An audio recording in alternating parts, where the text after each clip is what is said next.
Contrast is back.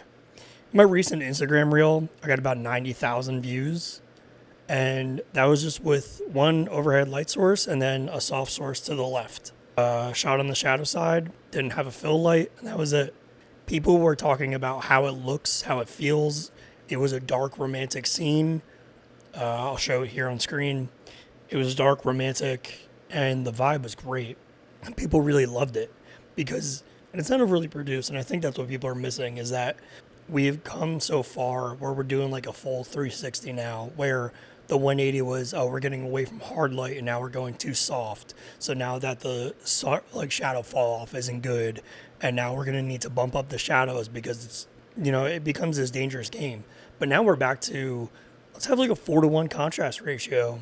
Let's make people yearn to see something good. Obsession was beautifully lit. It was executed well for a very small budget, right? Obviously. So we don't need to see everything that's in a shadow. We don't need to bump the ISO up to maybe like 3,000 every single scene. Getting your films to stand out just means you have to put the intentionality behind it. You don't need to evenly light everything. And sometimes you don't even need to put a practical in the scene for people to understand that you're getting light. The world is full of it. You have a giant thing in the sky that gives you light for about 14 hours a day, depending where you live. Like, why do I need to explain that to a daytime scene? Right now, I'm in my house, and I have this panel 120C to my left, but then I have natural light also. That's it. I don't have the big lights on. I don't like to turn the lights on during the day, and that's how a lot of people light their homes. They're not having lamps on 24/7. That's not how life works. Otherwise, your electric bill is going to be astronomically high, and nobody wants that.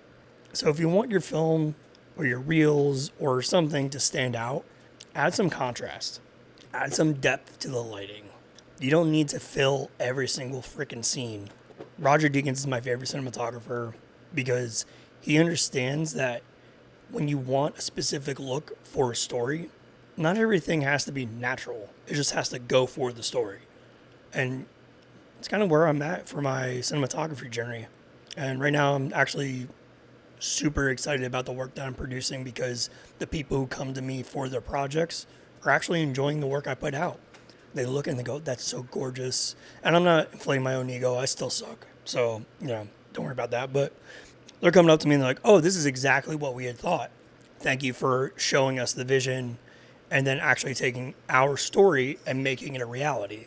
And I think that's where Hollywood should be going from now on. It's back to those moody scenes, back to the contrast, back to not showing everything and not telling the story for a viewer, having the viewer figure it out for themselves.